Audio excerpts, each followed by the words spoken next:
Cara, assim, de cabeça eu preciso ver que são algumas coisas que a gente foi feito e eu participo das primeiras negociações, mas muitas coisas aí é falácia, não tem de salário, de valores, é um absurdo, cara, é um absurdo. Ele custa uma o quê? coisa, 3 milhões de reais por Corinthians nessa por mês? faixa, nessa faixa. E nessa faixa. E E o custo... a patrocinadora paga, acho que quase 70%, alguma coisa assim, entendeu? E o custo total que o Corinthians tem com o elenco hoje, o Memphis, 3 milhões. Né? Qual é o custo que eu vi total? Que o Benja quis meter 5 milhões lá, que eu vi hoje lá. Não. Eu neguei, falei que não existe isso. Porque se for isso aí, acabou, tá, né? Pô. Tudo bem que eu acho que a contratação do Memphis, aliás, foi um grande acerto, porque o Corinthians tem que pensar grande. O Corinthians é um dos maiores times. Eu zelo muito pela saúde financeira do clube, porque apesar de ser um torcedor, jornalista, o cara que é torcedor comum vai falar que se dane, o Corinthians pode estar devendo trocentos bilhões, eu quero o título. A gente tem que pensar na saúde financeira do clube, porque senão o clube uma hora... O Corinthians tem como ganhar título e equacionar sua receita. O Corinthians não precisa, não era necessário chegar a esse ponto hoje de dívida e ganhando títulos. Ao contrário. E o que o Fabrício falou... Quando você ganha título, você traz receita. Então você tem que saber gastar, gerir sua receita. E a folha salarial hoje está girando em torno de 24, 25 milhões, normal.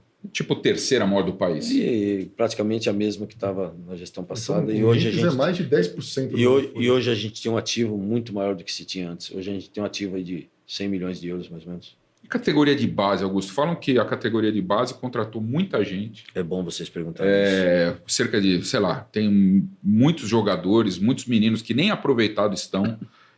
Eu gosto muito de dois caras que estão lá que eu adoro, que é o Chicão e o Batata, mas enfim. O Alex Brasil fazendo um excelente trabalho. O Alex chegou, o próprio Claudinei Alves, todos estão fazendo um excelente trabalho. O Claudinei Alves foi diretor comigo na época também de 2015 a 2017. Nós estivemos juntos e ele sabe a minha filosofia. E lá atrás a gente já não contratava ninguém para o Corinthians pagar, porque não existe você contratar jogador de base com salário, com passe. Existe parceria, então deixar uma coisa bem clara, não se foi contratado 57 jogadores, foram feitas parcerias, só que só anunciaram os 57 que foram feitas essas parcerias, não anunciaram os quase 70 que nós tiramos. Agora mesmo, tiramos 11 atletas de lá, tiramos atletas que nunca tinham jogado, venceu o contrato, tiramos. Como funciona essa parceria? Parceria você deixa 10, 15, 20, 30%, dependendo da condição do atleta, a gente vai buscar atletas num clube menor. E as outras parcerias você dá uma condição para a família, a gente abre as portas para todo mundo, para sócios, para empresário, para família, para aquela criança humilde que é alguém, uma própria mãe.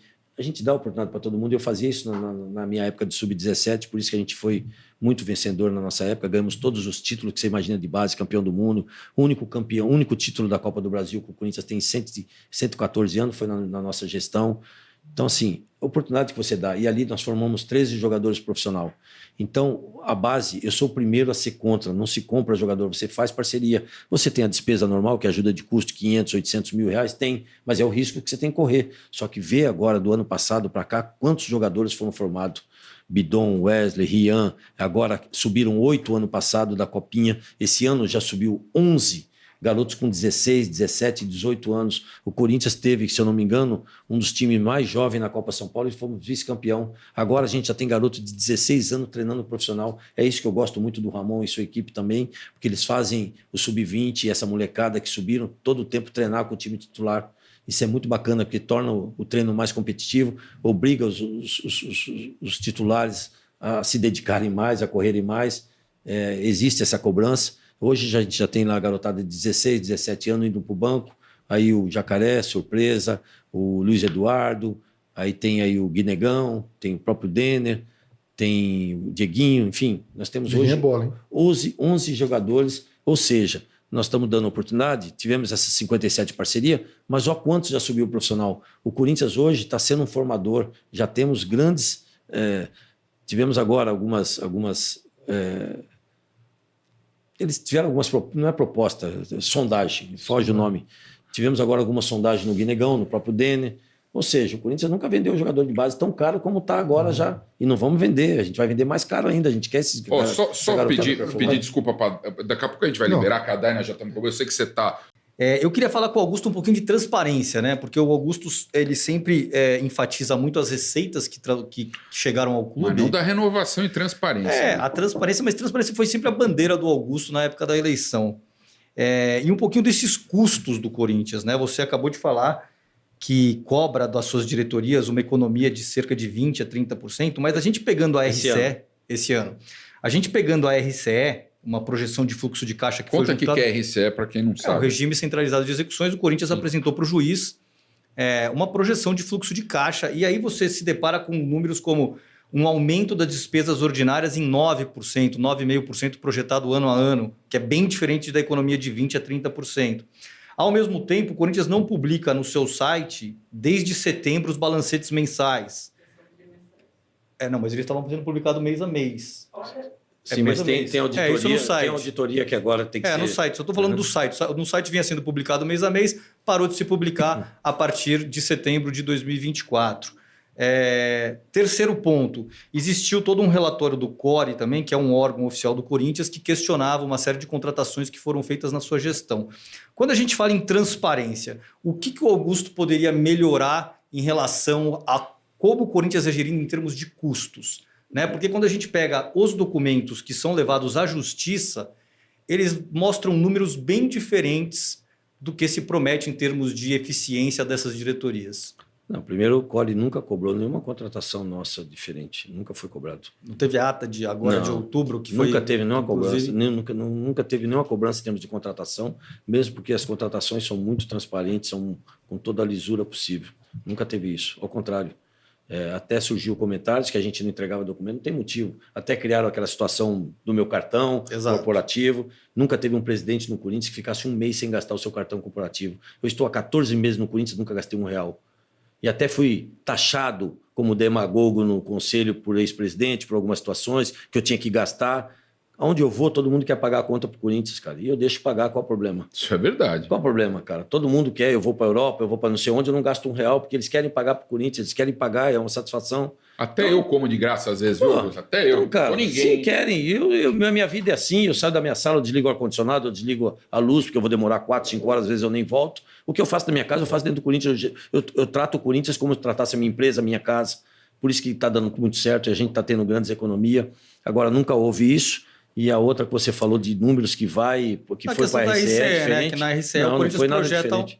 O Corinthians projeta um incremento de custos ordinários ano a ano em torno de 9,5% a 10% na RCE.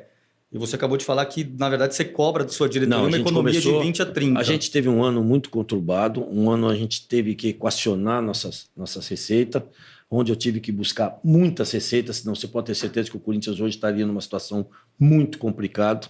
E era meu desafio, minha obrigação buscar essas receitas para a gente poder, pelo menos, colocar os salários em ordem, que é o que a gente vem fazendo, e conseguir pagar as prioridades. E daí para frente a gente começou a montar um sistema no qual esse ano a gente está trazendo para esse ano todo esse trabalho, não só de reestruturação, de economia, que a gente está dando meta para os departamentos, porque a gente entendeu toda a situação e vimos aonde a gente tem que tirar agora. E é o que a gente vem fazendo.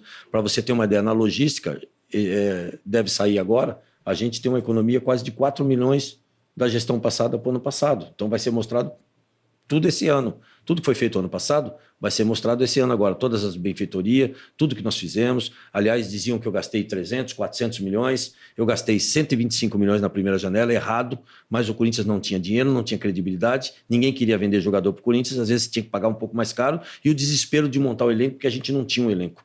Nós chegamos a ficar com 15 jogadores de base dentro do nosso elenco profissional. Olha, absurdo. Por isso que tivemos toda aquela dificuldade. Então, gastamos errado na primeira janela, 125 milhões. A segunda janela, tive uma pessoa profissional, no qual era o que eu desejava, um grande executivo de futebol que conhecesse na essência, que fosse buscar ali na raiz e performasse no Corinthians, que é isso que vem fazendo. Jogadores pontuais, com as nossas características, e que realmente queriam vestir a camisa do Corinthians, que muitos desses teve até propostas maiores, mas acreditou no projeto e falou, eu quero jogar no Corinthians, é diferente jogar no Corinthians. Por isso que a gente tem esse elenco hoje unido, muito disposto a ganhar títulos, e isso para a gente foi uma satisfação. Com o executivo de futebol, gastamos 32 milhões. Esse ano, por exemplo, a gente vê clubes gastando 200, 100 e pouco, a gente não gastou nada. E a gente está com um elenco bom, competitivo, que vai nos dar alegria, com certeza. Então, isso é a economia já projetada para esse ano. Todo o trabalho que nós tivemos no ano passado, ele vai aparecer esse ano, vocês vão ver em termos de economia, temos de benfeitorias, de estrutura profissional. Hoje a gente triplicou a estrutura do que era antes. construímos salas todas de vidro, de frente para os campos, com sala de treinador, sala de executivo, sala de análise de sistema, que ali já se treina, já se discute as táticas, a filosofia de jogo. Se viajava com um massagista, com um fisioterapeuta, hoje se viaja com 3 massagistas, com 3 fisioterapeutas, com macas, a gente recupera os atletas todos ali dentro do vestiário, a gente chega a ficar 2, 3 horas dentro do vestiário, viaja a madrugada inteira, tudo em voo fretado, a gente chega aqui 2, 3, 4, 5 horas da manhã, 6 horas da manhã, quer dizer, um trabalho incansável. Hoje a gente não tem um atleta no DM, nós terminamos o ano numa dificuldade em todo sentido, não tivemos um atleta lesionado, ou seja, toda uma estrutura profissional, você pode visitar lá, é um prazer, vocês vão ver a estrutura que é montada hoje e gerando economia. Hoje a gente tem um grande elenco com quase a mesma folha de pagamento do que nós pegamos da gestão passada. Então, são estruturas que nós estamos criando e hoje uma cobrança muito maior nos departamentos para que dê essa economia para a gente a partir de agora. Falando de estádio, presidente, quando você esteve aqui a primeira vez, depois a segunda, a gente falou muito sobre aumento do estádio, né? Vamos aumentar o estádio do Corinthians e tal, vamos botar 60 mil pessoas lá e tal. Agora já aumentou, o que você disse. Qual que é a expectativa? O Corinthians chegar até que número? Como é que você está organizando isso lá dentro? A gente tem a expectativa de aumentar de 54 a 56 mil lugares. A gente já aumentou 1.300 lugares aí. A gente falta pouco agora para a liberação das cadeiras da Sul, que aumenta mais 2 mil lugares, que acabamos de tirar o VCB, vai ter que ser refeito tudo de novo. A gente está pedindo a liberação do choque da Polícia Militar. Eu tenho uma pessoa, o Dr. Thales, institucional, que ele está cuidando dessa parte de documentação. Isso aumenta mais 2 mil lugares. A gente tem o preenchimento daquele espaço vazio que a NFL preencheu com arquibancadas móveis. Ali dá mais 1.800 lugares. Ali a gente tem um custo. Ali vai ser um pouquinho, a gente está tentando arrumar uma parceria para a gente construir ali, que inclusive a gente consegue mandar o pessoal, o time visitante lá para cima, e aí aumenta mais 1.800 lugares, já são 3.800, 4.800, 5.000 e pouco. E a gente conseguindo tirar os bicos, a gente aumenta mais 6 mil lugares. E aí tem um projeto de remanejamento das cadeiras, dá uma encurtada nelas, que dá para aumentar aí. Foi o Ricardo, que é o engenheiro que construiu a arena, ele nos deu a ideia, talvez, de um remanejamento, mas isso não é certo ainda. A gente precisa de um monte de situações, mas isso também aumentaria bem a capacidade, chegando mais 3, 4 mil lugares, quase 60 mil lugares. Aquela ideia de construir as arquibancadas atrás do gol, que você tinha falado durante a campanha. Ali eu sempre deixei claro, que ali é um sonho. Ali é um sonho a gente tentar fazer, mas com isso a gente precisa quitar a nossa arena primeiro, né? Porque ali não é barato, ali é 100, 120 milhões, a gente já fez mais ou menos um custo daquilo, né? A gente precisa buscar parceiros, precisa buscar... Corinthians hoje não tem condições, mas é um sonho, cara. Você vê o projeto, ela toda fechada com uma acústica, hoje já tem uma acústica muito boa, a hora que fechar aquilo ali, é um sonho. Mas agora essa agilidade da gente aumentar em 4 a 6 mil lugares, isso já está acontecendo, vai ser muito bom, já aumenta um pouco a receita e a gente já consegue colocar mais 6 mil fiel torcedor para dentro da arena. O Corinthians tem o final da contrato da Nike, um contrato longo agora no final do ano, se eu não me engano. Não, 2028. Tem. Esquece. Os dois? Até 29. E esses valores? Você buscou uma revisão dos valores ou não? Existe uma renovação automática, cara, que é da forma que foi feito na gestão passada. A gente simplesmente está cumprindo, a gente está tentando conversar para melhorar, precisa ser melhorado. Como eu falei, hoje eu mantenho a minha arena lotada. Não me lembro um presidente que assumiu o Corinthians e não sangrou seu torcedor, cara. Foi um ano de ingresso congelado, porque eu queria, como comerciante, como visionário, como gestor e como industrial, que eu sempre fui, eu procurava ganhar na minha produção. E o que eu faço hoje? Eu mantenho o ingresso barato para me lotar a minha arena. Há 26 jogos, se eu não me engano, a gente vem batendo recordes de público. E agora também tiramos o AVCB, a gente está tirando toda a documentação, passando o Corinthians a limpo. Acabei de tirar uma licença dentro do nosso clube social, que todos os dias era ameaçado pelo Ministério Público por fechamento, por falta de documentação. Desde 86 não se tinha licença do nosso Parque São Jorge. Colocamos tudo em ordem pelos órgãos competentes. Agora também estamos tirando toda a documentação do nosso CT, que está caminhando tudo bem. E agora acabamos de tirar o AVCB também da nossa arena, no qual nós aumentamos 1.300 lugares, que chegou a bater 48 mil aí. Então a gente está documentando tudo que a gente está fazendo é transformando o Corinthians da forma que a gente imaginava. Então eu sempre mantive o ingresso barato e fui buscar receita fora, porque eu dando a visibilidade para o meu patrocinador, eu consigo exigir dele essa visibilidade. Pela primeira vez, um presidente assume o clube social, há um ano não se aumenta a mensalidade. Nós tínhamos manutenção do clube de 2 meses, que eu passei para 6 meses. Aí eu fui massacrado porque eu não poderia mais botar sócio para dentro do clube. Como é que eu vou pagar o meu clube que não é sustentável, cara? Eu tenho um déficit ali de mais de 30 milhões por ano. Em 3 meses de gestão, eu coloquei mais de 4.500 pessoas para dentro do clube. Eu fiz um plano para as mulheres poderem ser a 00 titular para poder ter direito a voto.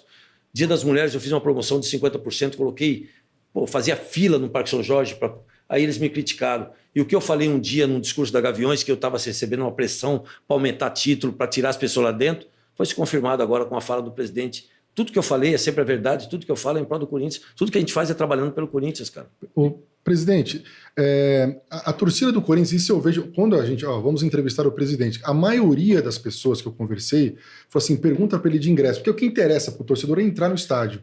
Então você é fiel ao torcedor, você tem a pontuação e existe a dificuldade do cara comprar, mesmo com a pontuação alta. O que eu vou perguntar para você é o seguinte, se você entrar no Instagram agora e digitar ali ingressos, Corinthians, Fiel, vários nomes, vai aparecer um monte de perfil assim, vendo ingresso para Sul 120 cada, vendo ingresso e tal. O Corinthians não poderia pegar, porque deve ser fácil de encontrar. Por isso você vem aqui, o nome do cara, forja lá que quer comprar, encontra o cara e para com isso. A verdade é que 2 jogos seguidos foi preso, muita gente, até funcionários de empresas que estão lá de contratos passados. Esse final de semana, funcionário do Corinthians envolvido nisso aí. Para você ter uma ideia, nós estamos pegando, tem um inquérito policial, que para nós é ótimo. Nós vamos pegar. Isso não vem de agora, isso vem de gestão passada. Inclusive de contrato, empresas que estão lá dentro, que os funcionários estavam vendendo ingressos. O login não sou eu que faço, o login é a empresa. Ter controle disso? Não tem como ter controle, é a empresa que tem que ter controle. Precisa saber quem essas pessoas que estão logadas, que estão tirando o ingresso por isso. Isso com a investigação policial vai pegar como está pegando agora. Semana contra o Santos foi preso bastante gente, esse fim de semana contra o Guarani foi preso. Estão prendendo, é claro que não vai ter ali suas... Não sei como funciona lá, mas estão sendo pego, tem inquérito. E aí a gente já está identificando essas pessoas. Então a gente já está conversando com essa empresa. Dentro do Corinthians, Augusto, não dá para controlar isso aí? Não tem como, Cascão. É muita gente? E é isso que a gente quer entender, como é que essas pessoas têm esse login. Não somos nós, é a empresa. Então a gente quer saber, tem nome de pessoas da diretoria passada, por exemplo, que está lá, que está pegando ingresso. A gente quer saber se ela que está pegando ingresso ou alguém que está... Então tem muita coisa que está sob investigação e também que eu não posso falar, mas vai se descobrir, vai se pegar já já. E a gente que também está acionando. Teve, por exemplo, esse Rubão que foi um dos que acionou em ingresso, esse cara pegava 60 ingressos por jogo quando eu descobri, eu cortei os ingressos dele. O Rubão? O Rubão. Esse cara pegava 50, 60 ingressos por todo jogo. Quando eu descobri isso, eu cortei. Como é que ele pegava ingresso? Mas o diretor de futebol tem essa autonomia. Não tem autonomia nenhuma. Quando eu fiquei sabendo, eu cortei. Por que ele vai pegar ingresso? Ele pode pegar 1, 2, 3 ingressos para algum... sei lá, algum scout, algum presidente, alguém político. Se fizer o recadastramento do isso fiel que eu torcedor. Cortei tudo agora. Eu pedi para cancelar todos os logins. Eu pedi para cancelar todos os logins. Eu pedi para cancelar todas as credenciais. Você sabe quantas credenciais já sobrou agora? Acho que mais de 250 credenciais, amigo. Eu pedi para cancelar tudo e recadastre todo mundo, recadastre de novo. Só que isso só vai acabar agora com o reconhecimento facial, que a gente já está conversando com a empresa que está lá, a gente está tentando melhorar, estamos vendo condições melhores para o Corinthians, estamos conversando com todo mundo, a gente quer entender as empresas que estão lá. Até na Band fez, Augusto. Na Band fizeram... Eu estou fazendo, vou fazer no estádio, vou fazer no clube, aqui, vou fazer no estádio, vou fazer no nosso clube social, na nossa piscina, no nosso parque aquático, já está tudo incluso num setor que a gente já está organizando. E até junho vai estar tudo implantado, se Deus quiser. Até junho a gente tem que estar com tudo implantado. Então, torcedor, um pouquinho de paciência. Não é fácil, vocês não têm ideia. Mas a gente está arrumando em todo sentido, a gente está melhorando em todo sentido. Tem muita coisa que a gente não pode falar, mas em breve a gente vai poder falar tudo. Vocês vão ter ideia de tudo que passamos, que está sendo feito, enfim. Eu queria falar um pouquinho da história dos empresários, cara, que muito... O corintiano ainda está com aquela história na cabeça dos contratos que foram feitos pelo Duílio Monteiro Alves ao final do seu mandato e até depois das eleições. Confissão de dívida. Confissões de dívida e tudo mais. E na época das eleições você falava muito da tal da auditoria que seria feita desses contratos. Bom, você como presidente, você tem 33 funções para exercer lá, conforme o artigo 112 do Estatuto, entre elas representar o Corinthians ativo e passivamente em juízo, propor criação de comissões para verificar irregularidades, você pode convocar a Assembleia Geral, você pode convocar uma Assembleia Extraordinária no Conselho Deliberativo, enfim, fazer a coisa se mexer para que os atos do Duílio Monteiro Alves sejam apurados. O Corinthians até hoje não foi atrás disso, pelo menos formalmente, nem dentro do clube e nem fora do clube judicialmente. Por quê? Por que o Corinthians se fala nos processos de que se defendeu dos empresários, de que o Duílio teria agido com dolo ao firmar esses contratos, essas confissões, teria reavivado dívidas prescritas, por que de um lado falar isso nos processos, mas não se mexe internamente para que ressarça ao clube esse ex-presidente, que não expulse por ter tomado esses atos, já que você pode fazer, você tem caneta, você tem competência para fazer isso de acordo com o estatuto? Porque o Corinthians não abre a caixa preta e branca da gestão anterior. E ele pode virar, ele vai virar membro do CORE aí por ter sido presidente, coisa que ele vai ganhar um prêmio por ter sacaneado o Corinthians. Essa é uma pergunta legal, você deveria fazer para o presidente do conselho, porque ele montou essas comissões para isso. Temos todas as comissões para isso. Só que essas comissões estão aqui para me investigar. Por que não investiga passado? Por que não começa lá de trás, então? Por que ele não investiga a Tausa? Por que não investiga o Ramírez? Por que não investiga outros contratos que foram feitos na calada da noite, depois que eu ganhei eleição, na véspera que eu ganhei eleição, contratos que o Corinthians não recebe R$1, por exemplo, de estacionamento. Nós temos um grande estacionamento que é a área da Arena, a área do Corinthians, um dos maiores estacionamentos de arena do país. Mas Nós você não entende que recebemos essa R$1. função é do presidente do Conselho? Não, foi montada as comissões. Foram montadas Já tem essas comissões de justiça, de marketing, do esporte, de comunicação. Mas montou para quê? Só para me investigar? Por que ele não investiga já que ele se diz tão oposição, que ele diz que ele... Até teve a votação do Roberto, que ele falou que não podia votar, do Duílio. Quer dizer, ele podia votar como ele votou na minha. Na minha ele votou contra a minha pessoa. Agora, dos outros, ele falou que não podia votar. Então, é muitas mentiras, cara. Então, chegaram a mover um processo, tentativa de processo de impeachment contra o Roberto. Sim. Mas você não pode promover teve o isso? mesmo direito que eu tive pro Roberto e para mim eu não tive. Que foi onde deu aquela confusão toda. Todo o direito pro Roberto. E para mim ali ele ficou 1 hora me atacando, que ele não poderia fazer isso, ele é mediador, ele é presidente do conselho, ele tinha que ser imparcial, ele tinha que chamar uma outra pessoa, ou da própria comissão de justiça dele, que fez todo esse levantamento, a própria ética, que é o principal órgão que ele diz lá, que ele desqualifica o nosso departamento de ética, no qual ele fala que tem muita responsabilidade, isso é estatutário, ele desqualifica o presidente da ética, que ele fala que é um mero consultivo, cara. Você vê como ele está contaminado, ele contaminou esse processo, ele está totalmente parcial, a coisa virou pessoal, ele não tem mais condição nenhuma de tocar esse processo, ele não vai tocar esse processo. Não vai ter a sequência aí do... Pode até ter, mas ele não tem mais capacidade moral, profissional para tocar esse processo, ele contaminou esse processo. Ele se mostrou realmente parcial. Primeiro, que ele derrubou uma liminar... Mas você tem poder para tirar ele, afastar ele do cargo? Ele está na ética por 5 situações, com mais de 9 itens que ele infringiu. Ele fala tanto do estatuto, então vamos cumprir o estatuto com ele, pô. Vamos afastar ele do conselho. Já que ele fala tanto assim, ele tem que ser afastado, porque ele não tem mais condição profissional e moralmente falando, porque ele contaminou o processo. Primeiro que ele derruba uma liminar, ele mesmo advogando por causa própria. Ele não pode fazer isso, ele é presidente do conselho. Depois ele acusa, ele é um acusador na reunião do conselho. O tempo todo ele me acusa 1 hora. Aí ele pega o celular dele, quem é a favor fica sentado, quem for contra levanta, votado. Não deu 2 segundos. Primeiro todo mundo levantou e foi para cima dele, cara. Porque na cabeça dele ele imaginar que ia levantar todo mundo. Isto. Aí ele faz um absurdo desse. Não dá chance, primeiro, para o presidente da ética justificar o porquê que ele pediu a suspensão. E aí existe 3 processos. O do presidente, o do segundo vice-presidente, do ex-diretor de futebol. Todos foram... O diretor de futebol pediu a suspensão do processo até o término do processo da polícia. Eles puxaram só o meu, cara. Então puxa os outros 2 também. Me dá uma justificativa. Não, puxaram só o meu. Deixaram os 2 guardados. Se eles acataram o meu, por que não acataram o dos outros? Por que a suspensão dos outros vale se é o mesmo processo e para o meu não vale? Então, você está dizendo que existe uma clara perseguição do conselho, dos conselheiros? Não, dos conselheiros não, do presidente do conselho. Do presidente dos conselheiros, alguns que são oposição, normal, isso faz parte, normal. Alguns. Isso foi prático. A que se deve? Por que na época na época que foi reprovada as contas do Andrés, o presidente da ética, que era o senhor André Negão, por que ele não puxou o processo do Andrés? Por que ele ali gavetou, abafou o caso ali? Que não foi nem para votação. Que, aliás, o presidente do conselho mentiu, disse que foi para votação. Na verdade, foram reprovadas as contas e deixaram quieto. Então, por que o presidente da ética, na época, que era o André Negão, ele engavetou e o conselho não teve força para puxar isso? E por que comigo, o presidente do conselho atual, puxa isso para tentar me dar um golpe? Por quê? Eu que te pergunto. E não, eu queria saber, a gente pergunta isso para ele, dá uma explicação. Vou aí ele falou que é omissão. Romeu Tuma Júnior aqui para perguntar aí isso. Aí ele falou que é omissão. Aí me coloca no ar junto com ele. Me liga aí na hora, me coloca no ar junto com ele na hora que ele vier aqui, por favor.